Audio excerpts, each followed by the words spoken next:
Hoje, na aula de Concreto Armado 1, vamos falar sobre solicitações normais, domínios da NBR 6118. Esta aula foi elaborada pelos alunos Maria Eduarda Santos e Gabriel Alves. As solicitações normais são aquelas que dão origem a tensões normais nas seções transversais dos elementos estruturais. Compreendem, neste caso, força normal, N, e momento fletor, M, ambos referidos ao centro de gravidade da seção transversal de concreto. Quando o esforço M atua em um plano que contém um dos eixos principais da seção transversal, ocorre a chamada flexão normal. Nas estruturas de concreto armado, são três os elementos estruturais mais importantes: as lajes, as vigas e os pilares. Dois desses elementos, as lajes e vigas, são submetidos a dois tipos de flexão normal: a flexão normal simples e a flexão normal composta. A flexão normal simples é definida como a flexão sem atuação de força normal. Este esforço é normalmente resultante da ação de carregamentos transversais que tendem a curvar o corpo e que geram uma distribuição de tensões aproximadamente lineares do seu interior. Essa distribuição alterna entre tensões de tração e compressão na mesma seção transversal. Isso ocorre desde que a seção transversal do corpo seja simétrica em relação ao plano de aplicação do carregamento transversal. A resultante dessa distribuição é um binário de forças de igual intensidade, mas de sentidos opostos, conhecido como momento fletor. Já a flexão normal composta é a ação combinada de força normal e momento fletor, e é de comum ocorrência em pórticos. Esta ação é caracterizada por apresentar apenas uma resultante de momento na seção transversal, podendo ser tanto em torno do eixo Y quanto em torno do eixo Z. O estado limite é o estado que define impropriedade para o uso da estrutura, por razões de segurança, funcionalidade ou estética, desempenho fora dos padrões especificados para sua utilização normal ou interrupção de funcionamento em razão da ruína de um ou mais de seus componentes. Em outras palavras, é o estado em que a estrutura deixa de atender os requisitos para um funcionamento de forma plena e adequada, ou até mesmo quando seu uso é interrompido por razão de um colapso na estrutura. Temos dois tipos de estado limite: o estado limite último e o estado limite de serviço. O estado limite último se relaciona ao colapso ou qualquer forma de ruína da estrutura, levando à necessidade de paralisação do seu uso devido à falta de segurança. Já o estado limite de serviço está relacionado à durabilidade, aparência, bom desempenho da estrutura e conforto do usuário. Pode ocorrer devido a deformações e deslocamentos excessivos no uso normal, vibrações ou fissurações excessivas. Visando garantir a segurança de uma estrutura, devemos analisar os esforços solicitantes em uma seção transversal da estrutura, sendo eles os esforços externos, que são as cargas que atuam na estrutura, e os esforços internos, que são as forças e momentos que surgem no material para conservar o equilíbrio, pois assim a gente vai conseguir estabelecer uma condição para que a estrutura não venha a romper, né? Para isso, a gente deve satisfazer a condição SD menor ou igual que RD. Mas o que seria isso? O SD ele vai representar as solicitações externas de cálculo. E o RD vai representar a resistência interna de cálculo. Ou seja, a gente tem que garantir que as solicitações externas de cálculo se equilibram, se equivalam à resistência interna de cálculo. Se a gente observar a seção destacada de vermelho, a gente pode ver os seguintes esforços: o MSD, momento externo solicitante de cálculo, o RCC, que é a resultante de compressão do concreto, e o RST, que é a resultante de tração na armadura. A gente vai ter também o MRD, que é o momento interno resistente de cálculo, e a distância Z, que representa a distância entre as resultantes. Assim, a gente consegue estabelecer uma condição, né, para que a estrutura não rompa, né, analisando esses esforços, e encontrar uma equação para o momento interno resistente.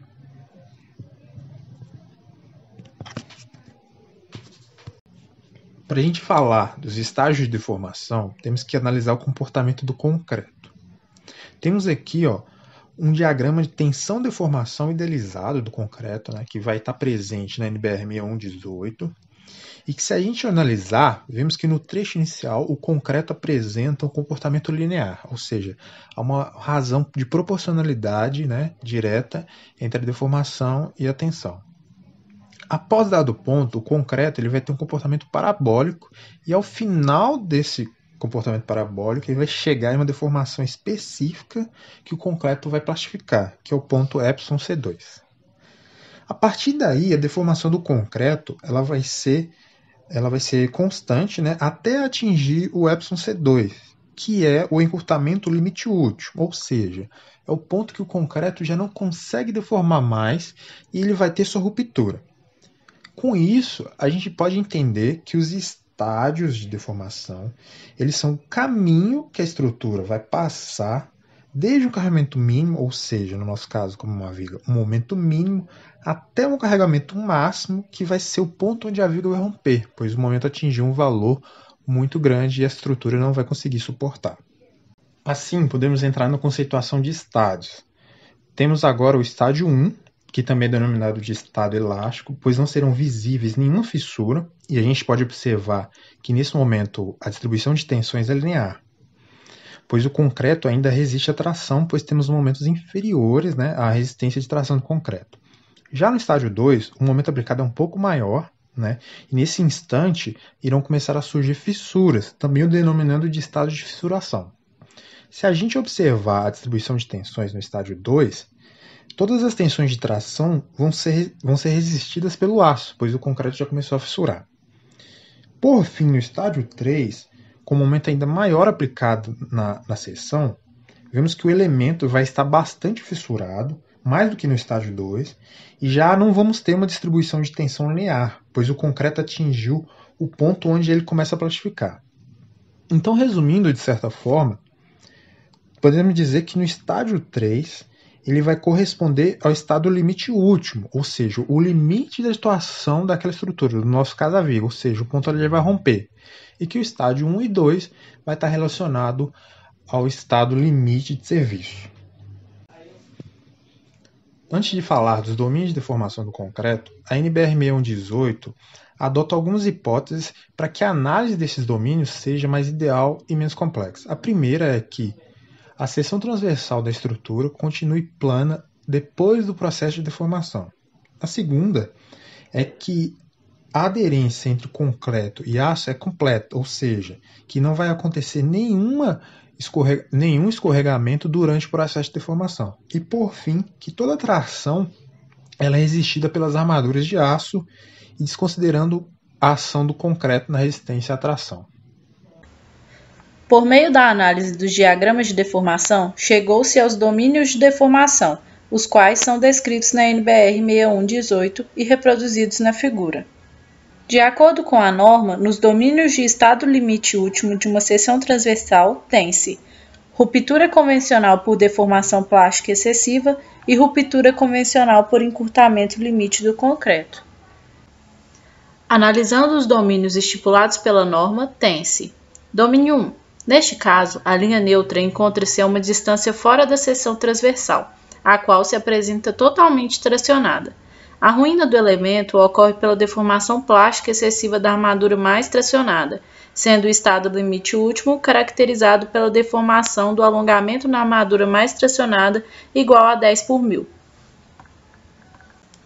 Situações típicas deste domínio são a tração axial e excêntrica. Como exemplo, temos os tirantes presentes no prédio da cidade administrativa, que se apresentam totalmente tracionados. Domínio 2. Neste domínio, a linha neutra corta a seção transversal, resultando em uma região tracionada e outra comprimida. A ruína do elemento ocorre pela deformação plástica excessiva da armadura tracionada. Situações típicas deste domínio são a flexão pura e tração excêntrica com grande excentricidade. Domínio 3. Neste caso, a linha neutra corta a seção transversal, resultando em uma região tracionada e outra comprimida. Observa-se a ocorrência do escoamento do aço e da ruptura do concreto, ao mesmo tempo. Situações típicas deste domínio são a flexão pura, tração ou compressão excêntrica com grande excentricidade. Domínio 4. Este domínio difere do domínio 3 pelo fato de não haver escoamento do aço. por razão da deformação do aço ser menor ou igual à deformação de escoamento de cálculo. Situações típicas desse domínio são a compressão e flexão excêntrica. Domínio 4A. Neste caso, a linha neutra corta a seção transversal onde há o cobrimento da armadura menos comprimida, sendo o estado limite último caracterizado pela deformação de encurtamento no concreto. Neste domínio, a linha neutra encontra-se a uma distância fora da seção transversal, a qual se apresenta totalmente comprimida. Aceita-se a deformação última do concreto igual a εc2 para compressão uniforme e εcu para flexo-compressão, e os diagramas de deformação para esses casos devem se cruzar a uma altura y da borda mais comprimida da seção definida pela equação apresentada. Situações típicas deste domínio são a compressão não uniforme, sem tração e compressão uniforme. De acordo com o tipo de ruptura flexão normal simples, os elementos de concreto armado podem ser classificados como subarmados, superarmados e normalmente armados. Seção subarmada. Possui uma pequena taxa de armadura, com rompimento no domínio 2. A ruptura é dúctil, com aviso prévio, pois ocorre a deformação excessiva da armadura e o concreto não é esmagado.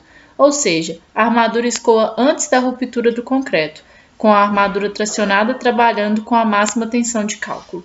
Seção superarmada. Possui uma alta taxa de armadura, com rompimento no domínio 4. A ruptura é frágil, sem aviso prévio, pois com o excesso de armadura o aço não chega a se deformar e o concreto é esmagado. Ou seja, o concreto é esmagado antes do escoamento da armadura, que está tracionada com tensões inferiores à máxima tensão de cálculo. Seção normalmente armada. Possui taxa de armadura adequada, com rompimento no domínio 3. A ruptura é dúctil, com aviso prévio, pois ocorre a deformação excessiva da armadura e o concreto é esmagado. Agora, vamos ao exemplo.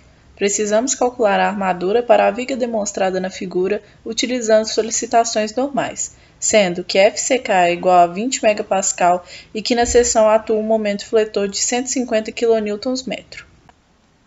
O tipo do aço em questão é CA50, o valor de D' é igual a 5 cm e a tensão de escoamento é 50 kN por centímetros quadrado.